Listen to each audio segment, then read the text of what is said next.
Hello guys, आज हम जानेंगे अगर किसी के पेट में अचानक ही तेज़ दर्द होता है और इसके साथ ही उल्टियाँ स्टार्ट हो जाती हैं, उल्टियाँ होने लगती हैं, तो इस कंडीशन में उसको कौन सा इंजेक्शन लगाया जाता है, कौन सी मेडिसिन दी जानी चाहिए।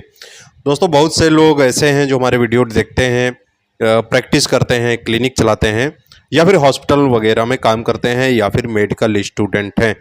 तो बहुत से प्रैक्टिशनर होते हैं, बहुत सालों से जो प्रैक्टिस करते हैं वो भी कंफ्यूज हो जाते हैं। कई बार क्या होता है, इस तरीके के पेशेंट आ जाते हैं उनके पास, पेट दर्द होने लगता है, तो बहुत ही सावधानी रखनी होती है कि कौन सा इंजेक्शन इस इमरजेंसी में लगा दें कि पेशेंट को प्रॉब्लम ना हो। जो हमारा पेट होता है, आप जानते हैं, उसमें बहुत से ऑर्गन्स होते हैं। लिवर होता है, गॉल ब्लैडर होता है, इंटेस्टाइन्स होती हैं, स्प्लीन होता है, किडनीज होती हैं, यूरेटर होता है और महिलाओं में यूट्रस होता है। तो इनमें कहीं भी अगर कोई प्रॉब्लम आती है, मान लीजिए अगर किडनी में स्टोन्स हो गई हैं और स्टोन्स जब किडनी से निकलकर यूरिनरी ट्रैक्ट में फंस जाती हैं तो पेशेंट को बहुत ही तेज़ दर्द होता है, जिसको कॉलिकी पेन कहते हैं। ये किडनी का जो दर्द होगा दोस्तों, आगे से लेकर पीछे की साइड में जाएगा, कमर के नीचे हिस्से में। तो ये किडनी का दर्द होता है। अगर गाल ब्लैडर में स्टोन हो गई हैं, गाल ब्लैडर कहाँ होता है, जो हमारी ये राइट रिब्स होती हैं उसी के नीचे गाल ब्लैडर होता है, राइट साइड में, वहाँ पर दर्द होने लगता है। कई बार क्या होता है, जॉन्डिस हो जाता है, जॉन्डिस में फैटी लिवर हो जाता है, सूजन आ जाती है लिवर में, तब भी हल्का फुल्का दर्द हो सकता है लिवर में। इसके अलावा गैस्ट्राइटिस, ये भी बहुत बड़ा रीज़न रहता है पेट दर्द का। एसिडिटी में भी बहुत तेज़ दर्द होता है। इसके अलावा इंटेस्टाइन्स में ऑब्स्ट्रक्शन हो जाता है, रुकावट हो जाती है आंतों में, तब भी दर्द होने लगता है। तो क्वाड्रेंट्स होते हैं हमारे पेट के, उनको हम डिवाइड कर लेते हैं कि किस भाग में कहाँ पे ऑर्गन है, और वहाँ पर अगर दर्द हो रहा है तो उसी ऑर्गन का दर्द हो सकता है। लेकिन कई बार क्या होता है, पेट दर्द को पहचानना काफ़ी मुश्किल हो जाता है कि कहाँ पर दर्द हो रहा है। पेट के जो क्वाड्रेंट्स होते हैं आपको पढ़ना चाहिए, देखना चाहिए। आप स्क्रीन पर देख सकते हैं कि कौन कौन से क्वाड्रेंट्स होते हैं और इनमें कौन से अंग मौजूद रहते हैं। अगर वहाँ पर पेन हो रहा है तो आप अंदाज़ा लगा सकते हैं कि किस ऑर्गन में प्रॉब्लम हो सकती है। स्क्रीन को आप वीडियो रोक कर इन क्वाड्रेंट्स को आप पढ़ सकते हैं। तो अब जान लेते हैं, अगर अचानक ही पेट दर्द होने लगा है और उल्टियाँ शुरू हो गई हैं तो उसको कैसे मैनेज करें। सबसे पहले तो अगर पेशेंट क्लिनिक पर आता है, उसका बीपी चेक करना बहुत ही ज़रूरी है।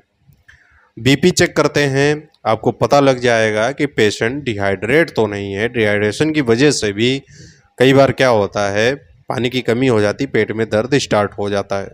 और आपको हिस्ट्री लेनी है, पेशेंट को डायरियल कंडीशन तो नहीं थी। कई बार क्या होता है, डायरिया स्टार्ट हो जाते हैं तब भी पेट में दर्द होता है। और बहुत से लोग होते हैं डायरिया को रोकने के लिए, बहुत ही जल्दी उसको रोकने के लिए मेडिसिन ले लेते हैं, जैसे कि लोमोटिल ले लेते हैं, लोपरामाइड वगैरह ले लेते हैं, जिससे कि जो मूवमेंट होती है आंतों की रुक जाती है अचानक से ही, और जो डायरिया होता है वो रुक जाता है। तो अचानक से लूज मोशंस नहीं रोके जाते हैं। अगर रोक दिया है तब ऑब्स्ट्रक्शन होने का डर रहता है, तो ये भी पूछना काफ़ी ज़रूरी है। और इसके अलावा अगर पहले से ही उसको दर्द रहा है पेट में या फिर अचानक ही हुआ है, पहले भी होता था धीरे धीरे, ये सारी चीज़ें पूछनी है। हिस्ट्री ज़रूर लेनी है। अगर अल्ट्रासाउंड उसके पास है तो अल्ट्रासाउंड देखना है कि पेशेंट को किडनी स्टोन्स तो पहले नहीं रही या फिर गॉल ब्लैडर में स्टोन्स तो नहीं रही हैं, और भी कई सारी प्रॉब्लम्स आप पता कर सकते हैं। अगर कोई जांचें नहीं है, फर्स्ट टाइम दर्द हुआ है, तो इन्वेस्टिगेशन आपको कराना चाहिए। सबसे पहले तो पेशेंट को रिलीफ दें, उसके बाद उसकी जांचें वगैरह कराएं। जांचें क्या करा सकते हैं, यूएसजी कराना होल एब्डोमेन का बहुत ही ज़रूरी है। अगर पेट में अचानक ही बहुत तेज़ दर्द होता है, उल्टियाँ होती हैं, तो कोई भी प्रॉब्लम हो सकती है, इसीलिए जांचें कराना काफ़ी ज़रूरी है। और इंस्टेंट रिलीफ ज़रूर देना। ऐसा नहीं कि आपके पास पेशेंट आया, बहुत ही तेज़ दर्द हो रहा है और आप घबरा गए पेशेंट को देख के, उसकी हालत देख के, और आपने रिफ़र कर दिया कि भैया पहले जांचें करा के लाओ, उसके बाद हम तुम्हारा इलाज करेंगे। ऐसा नहीं करना है। पेशेंट को रिलीफ देना है, उसके बाद ही उसकी जांचें करानी है। पेशेंट दर्द की वजह से तड़प रहा है और आप उसको ज्ञान दे रहे हैं कि ये जांचें करा लो, ये जांचें करा लो, ऐसा नहीं करना है। सबसे पहले ट्रीटमेंट कैसे करना है, इंजेक्शन कौन सा लगाना है, ये मैं आपको बताता हूँ। ऐसा इंजेक्शन बताने जा रहा हूँ जो हर तरह के दर्द में वर्क करेगा अगर पेट में दर्द होता है। एक इंजेक्शन आता है जिसको नोवल स्पास आरएफ कहते हैं। ये हर जगह मिल जाता है, काफ़ी अच्छा इंजेक्शन है, पेट दर्द में काफ़ी अच्छा रिस्पॉन्स करता है। इसमें डाइक्लोफेनेक होता है और डाइसाइक्लोमाइन होता है। इस इंजेक्शन को आईएम लगाना चाहिए। आप कूल्हे पर दे सकते हैं, कमर में दे सकते हैं, डीप आईएम यानी कि इंट्रामस्कुलर इसको लगाया जाता है। 2 ml का एम्पुल आता है, तोड़ के सिरिंज में भर के आप लगा सकते हैं। और थोड़ा विस्कस होता है, गाढ़ा होता है, तो दर्द हल्का फुल्का होता है तो पेशेंट को बता देना काफ़ी ज़रूरी है कि ये हल्का गाढ़ा है तो दर्द होगा।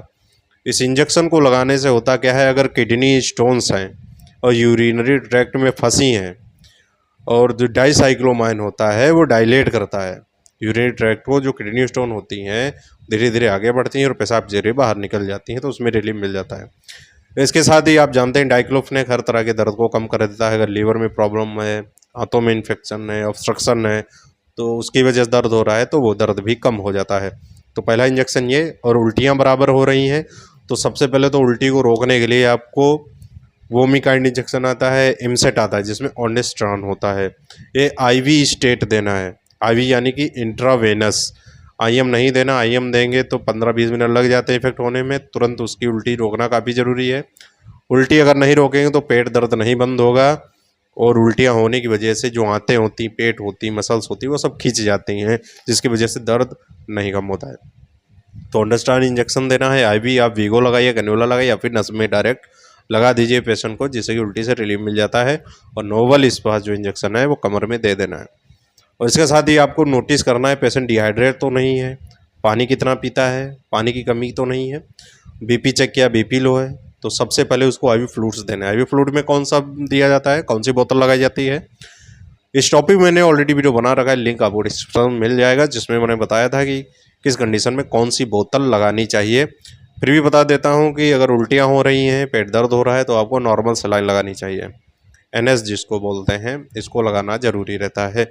उसके साथ ही आपको कोई भी एंटासिड देना है, पीपीआई देना है, जैसे कि पेंटाप्रोजोल, एसिलाक इंजेक्शन आता है, पेंटॉप आता है, इसको आईवी स्टेट तुरंत देना होता है। इसके साथ ही कोई भी एंटीबायोटिक देना काफ़ी ज़रूरी है, जैसे सेप्टोक्सोन, सल्वेक्टम दे सकते हैं, एनएस में डाल सकते हैं, जैसे पेशेंट को एंटीबायोटिक जाएगी, इन्फेक्शन है तो थोड़ा रिलीफ मिलेगा। उसके बाद आप इन्वेस्टिगेशन के लिए रिफ़र कर सकते हैं, जांचें करा सकते हैं। जांचों के आधार पर पेशेंट का ट्रीटमेंट बाद में करना चाहिए। इंस्टेंट रिलीफ आप इसी तरह से दे सकते हैं। और चीज़ आपको बता देता हूँ, अगर पेशेंट को बहुत ही ज़्यादा दर्द हो रहा है, आपको लग रहा है कि बहुत भयंकर दर्द है, कुछ भी हो सकता है, तो पेशेंट को आप रेफ़र कर दें हायर सेंटर। आप हैंडल ना कीजिए, अगर क्लिनिक है छोटा है या फिर आप गांव वगैरह कहीं पर प्रैक्टिस करते हैं, तो इतना भयानक दर्द आपको मैनेज नहीं करना है। देख लेना है, कई बार क्या होता है पेट दर्द हो, चेस्ट पेन, बता नहीं पाता पेशेंट। अगर आप इस टॉपिक पे वीडियो चाहते हैं, चेस्ट पेन और एब्डोमिनल पेन में क्या डिफरेंस होता है, कैसे पहचाने और कौन सी मेडिसिन देनी चाहिए इस कंडीशन में, तो कमेंट करके बता सकते हैं, अगला वीडियो में बना दूंगा। तो आज के लिए इतना ही, मिलता है नेक्स्ट वीडियो पे। आई होप दोस्तों आपको वीडियो पसंद आए तो वीडियो को लाइक करें, चैनल पर नए सब्सक्राइब जरूर कर लें, बेल आइकन को भी प्रेस कर लें, जिससे कि इन्फॉर्मेटिव वीडियोस आपको हमेशा मिलता है।